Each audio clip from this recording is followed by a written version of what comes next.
Bismillahirrahmanirrahim. Assalamualaikum warahmatullahi wabarakatuh. Selamat pagi anak-anakku sekalian. Bagaimana kabar kalian hari ini? Semoga kalian dalam keadaan sehat walafiat. Dan semoga kita selalu dilindungi oleh Allah Subhanahu wa taala dan dijauhkan dari segala malabahaya di dunia ini. Kemudian kita dituntun untuk ke jalannya. Oke, anak-anakku sekalian, ini merupakan pertemuan pertama dalam live streaming, akan tetapi materi harus tetap berlanjut dari proses melalui Google Classroom, kemudian Google Meet. Untuk hari ini kita akan memasuki materi atau kompetensi dasar. Hari ini kita akan membahas KD 3.4, yaitu menganalisis ciri-ciri dari historiografi tradisional, kolonial, dan modern.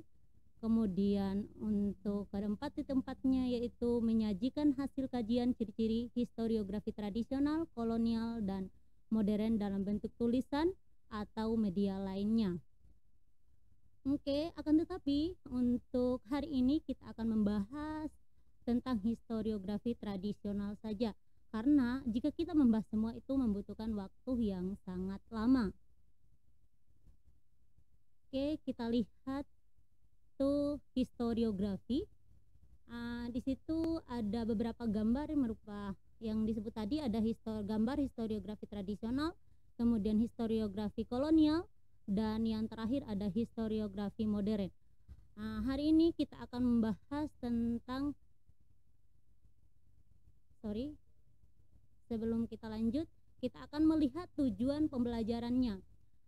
Dalam tujuan pembelajarannya, setelah kegiatan pembelajaran ini, maksudnya pembelajaran tentang historiografi tradisional, diharapkan kalian dapat menjelaskan pengertian historiografi, kemudian menentukan perkembangan historiografi Indonesia berdasarkan waktu, perkembangannya, menguraikan ciri-ciri historiografi tradisional, dan menyajikan hasil kajian ciri-ciri historiografi tradisional dalam bentuk tulisan ataupun media lainnya. Oke, ayo kita simak. Yang pertama, historiografi tradisional. Historiografi tradisional ini menurut Taufik Abdullah, pada tahap historiografi tradisional, penulisan sejarah yang dilakukan merupakan ekspedisi budaya. Masyarakat pada masa itu belum menulis dalam upaya merekam peristiwa masa lalu itu menurut Taufik Hidayah. Kemudian kita lihat historiografi tradisional ini membahas dua aspek, yaitu pada masa Hindu-Buddha dan masa Islam.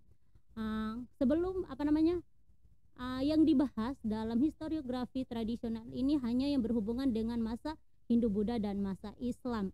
Bagaimana kehidupan orang pada saat itu, kemudian bagaimana perkembangan budaya, sosial, dan ekonomi pada saat masa Hindu-Buddha dan Islam. Itu yang dibahas dalam historiografi tradisional.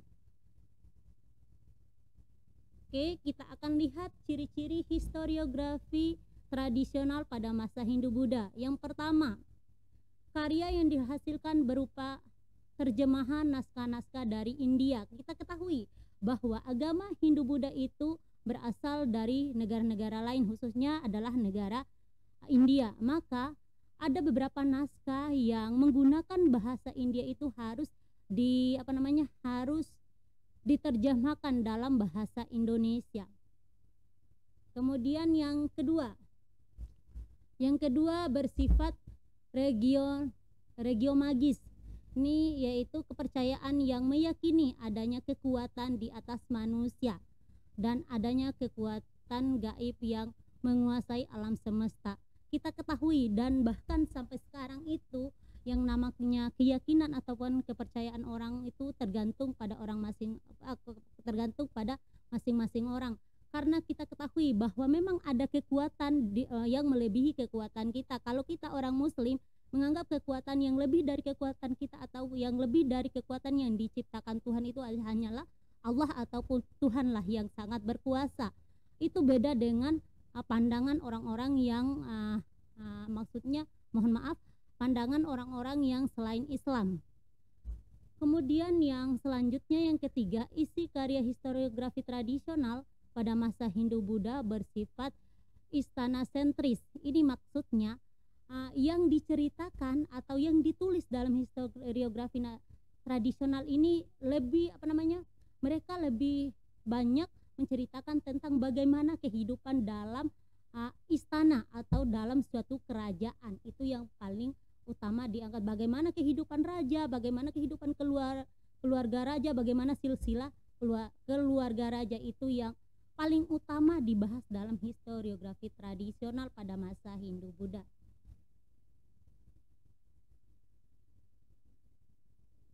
Oke, ini ada beberapa karya historiografi tradisional pada masa Hindu-Buddha. Ada Negara Kartagama, ada Pararaton, Mahabharata, ada Ramayana, dan ada Babat Arya Tabanan. Ini merupakan beberapa karya atau beberapa historiografi tradisional. Kalian bisa melihat, kalau tidak salah kemarin ketika ibu memberikan kalian teka-teki ataupun tebak kata, itu ada yang berhubungan dengan beberapa karya historiografi tradisional pada masa Hindu-Buddha. Selanjutnya kita akan lihat historiografi tradisional pada masa Islam. Yang pertama, ciri-ciri historiografi pada masa Islam. Yang pertama mengandung unsur mitos. Kemudian yang kedua mengenal unsur kronologi, dan yang ketiga bersifat etnosentris. Yang pertama mengandung unsur mitos ini, kita ketahui bahwa kehidupan manusia dulu dan bahkan sampai sekarang itu masih ada orang-orang yang percaya terhadap mitos atau kekuatan-kekuatan di luar dugaan manusia, itu contohnya. Kemudian mengenal unsur kronologi. Ini kronologi ini lebih membahas tentang bagaimana proses suatu kejadian atau suatu peristiwa itu, atau sebuah cerita ataupun sebuah karya itu dituntun secara berurut, itu namanya kronologi. Kemudian selanjutnya ada bersifat etnosentris. Dalam bersifat etnosentris ini mereka tidak hanya membahas dalam kalau tadi itu istana sentris itu membahas tentang yang ada hanya di istana. Kalau etnosentris ini dia hampir menyeluruh membahas tentang bagaimana kehidupan masyarakat ataupun manusia pada masa Islam. Itu dilihat dari berbagai sisi, baik itu ekonomi, kemudian sosial budaya, politik, ekonomi, dan sistem pemerintahannya.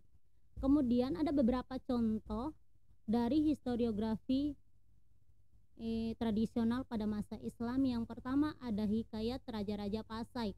Itu kalian bisa searching sendiri, ada beberapa hikayat Raja Pasai. Kalian bisa melihat dan bisa bisa membaca apa yang dimaksud dari hikayat itu. Kemudian ada hikayat Aceh, Babat Demak, kemudian Babat Tanah Jawa, dan Babat Giantip.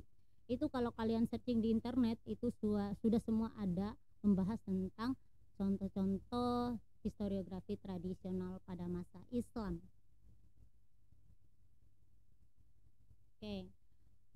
Oke, anakku sekalian, untuk hari ini hanya itu yang dapat ibu sampaikan, karena memang dari awal tadi hari ini kita akan membahas tentang historiografi tradisional, yaitu baik pada masa Hindu-Buddha maupun pada masa Islam. Ibu harap untuk kalian, untuk materi ini ibu sudah share di classroom kalian, mohon dipelajari dan dipahami. Jika ada yang jika ada yang kalian tidak pahami, silakan tanya ibu ataupun silakan juga tanya ke Google ataupun guru lain, karena memang kita semua ini dalam proses belajar, bukan karena ibu sebagai guru ataupun gurumu itu bukan serba bisa, tetapi kita semua adalah dalam proses pembelajaran, karena memang ilmu itu akan akan kita tuntun sampai akhir hayat kita. Maka ilmu itu setiap saat akan berkembang, itu tergantung dari pemahaman ataupun tingkat kecerdasan manusia. Oke, anak-anakku sekalian, sebelum ibu akhiri, ibu memohon kepada kalian, karena kita masih walaupun kita dalam keadaan level 2 untuk COVID-19, akan tetapi lebih baik mencegah daripada mengobati.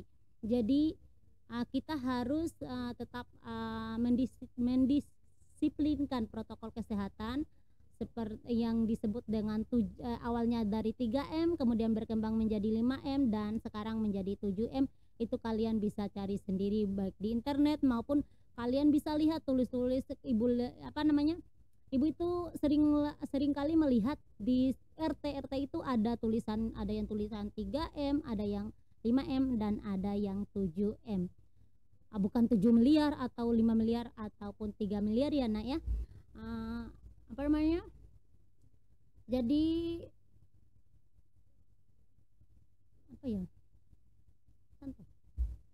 sorry nah ya, agak lupa ataupun agak grogi karena memang ini merupakan live pertama. Dan walaupun ada beberapa kendala yang dihadapi oleh sekolah dalam proses live streaming, itu adalah merupakan kesalahan kita semua ataupun kesalahan pihak sekolah. Jadi kita mohon kepada kalian jika dituntun oleh guru-guru kalian untuk ikut live streaming, walaupun hari ini belum live streaming yang langsung, tetapi video-video gurumu yang kemarin itu insya Allah akan diupload oleh operatornya dan silakan kalian tonton di YouTube ataupun channel Semaga. Oke, ibu tutup. Wassalamualaikum warahmatullahi wabarakatuh.